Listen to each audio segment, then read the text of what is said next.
This is Chris Baines here, and I'm talking with Kieron McGhie, who's all the way over in the UK. Hi, Kieron. Thanks for being willing to speak to us today. Hey Chris, how you doing? Good. Kieron is leading a church in the city of Manchester, and he's kindly agreed to speak to us for Engage 2016. I've known Kieron personally for many years now, as he used to live here in Christchurch with his family before relocating back to the UK. So we had the adventure of serving alongside each other in ministry, and we had some great memories of that too. So Kieron, just tell us a bit about your current family situation so we can get some context to the things you'll be sharing. Okay, so I am married to Ruth, my wife. We've been married for 30 years this year.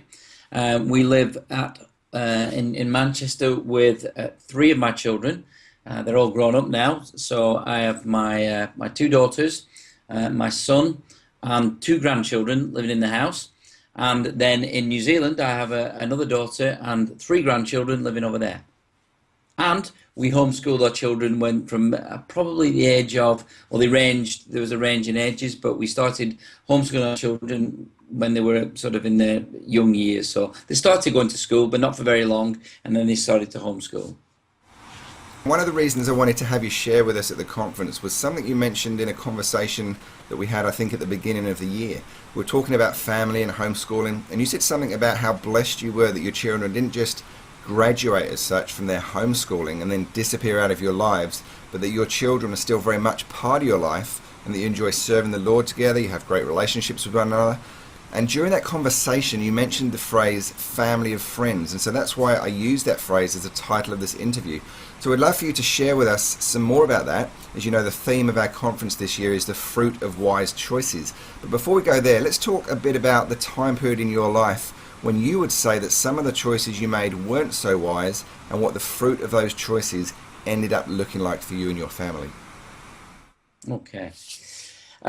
Right, so indeed I did say that about being a family of friends, and that is so, and I'll gladly talk about that when we get there. But clearly, when we started out, we began our Christian walk not in that way. We didn't begin with that knowledge. We didn't know the things that we knew after a few years. And I suppose, looking back, one of the lessons and one of the things that I learned was that really what I should have done is journeyed the children through that with us, rather than arrive at a point myself and then say, right, I'm here, you need to be here. There should have been more of a gentle, tender approach to bringing the children along. If I would have done that, I think they would have witnessed Christ more rather than me more. Instead of me pushing this place where we needed to be, where we could be a family working together, growing together, I think I put too much emphasis into trying to get us there, when actually what I really should have done is waited for us to journey together. That would have been, I think, more fruitful and probably would have been more lasting. And in all honesty, if I'd have done that, I may have brought all of my children along this journey rather than three instead of four. So we, unfortunately, in the process of doing those things, one of our children didn't get that.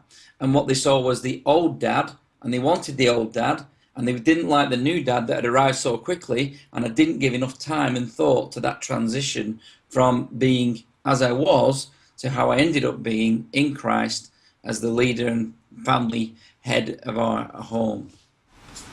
What were some of the key things that happened then to change your perspective on these areas, Kieron? I think one of the things that happened was eventually I did realize that I was probably going too fast and changing things in too much of a radical way. And eventually in the realization of that, I was able just to stop and have a rethink and a reshape of what we were doing. And I think what changed my perspective was when I went out and saw how other families were starting to live. As I saw the examples of men and women and families around me, I started to understand that everything didn't need to change overnight, and that I couldn't change overnight, and that what we really needed was Jesus at the center of everything. And when we realized that we needed Jesus in the middle of our family and everything emanating out from that, that was the transforming part, and that was the moment that changed my perspective. Kieron, what were some of the most difficult things about making those changes, and how did you overcome the obstacles?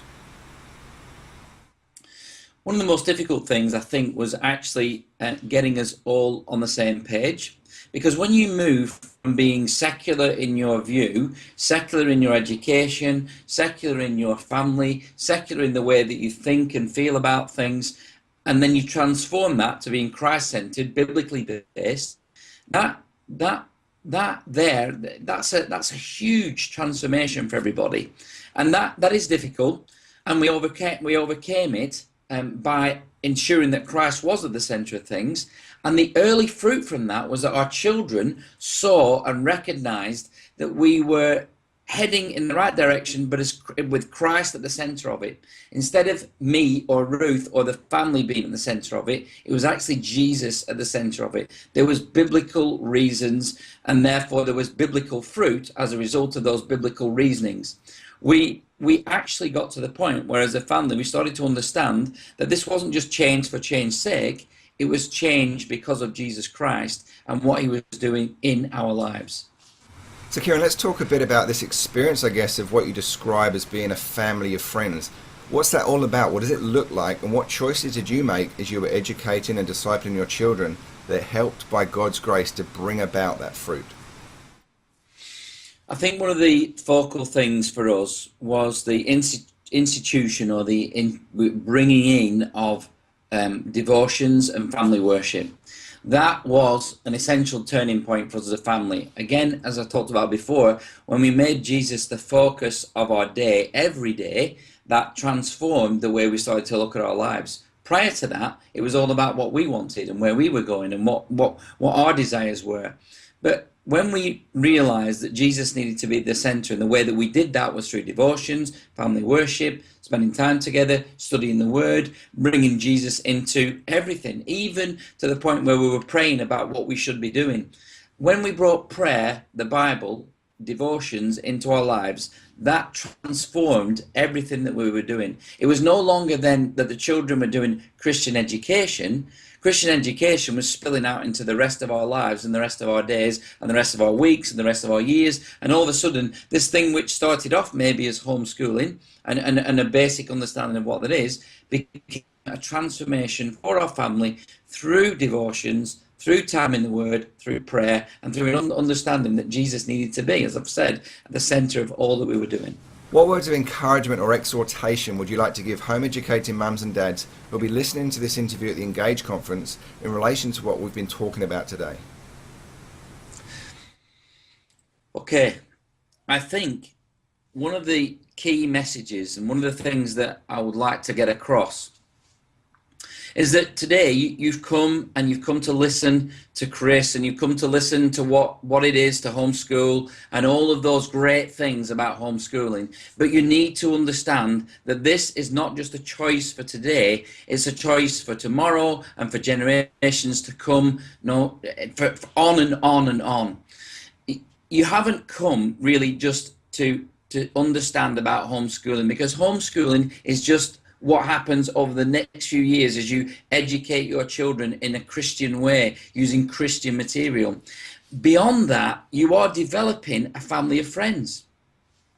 You're going to see that over a short period of time, even a quite short period of time, that you're going to start drawing together, and that drawing together will continue and continue and continue and bear fruit beyond your lifetime, So that actually it doesn't just become about what you're going to be doing from a schooling perspective. What you'll find, and hopefully you will find this, is that you'll start to work together. You'll start to spend time together. You'll start to want to spend time together. So now in our family, my son works for me. My daughter works for herself. They've continued to do the things which, in a sense, you start off doing as a homeschooling family, and you continue, and it grows and it grows. But in the doing of those things, you two are growing together as a family.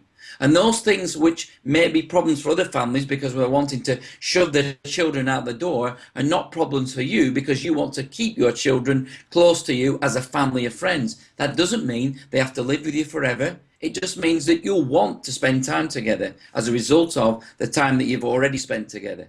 So I think the one thing I want to say is that be encouraged that the decisions that you make today are not just for today, they're for a lifetime and for your children's children, and it will affect your family for generations to come. Kieron, thanks so much for being willing to share these things with us. I know it's going to be a real blessing and an encouragement for many people here at the conference, so thanks again. Chris, thank you very much. And just to you, everybody who are listening, I hope you have a blessed time. It's a blessing that you can come and talk about these things. Be encouraged that it will transform your families forever.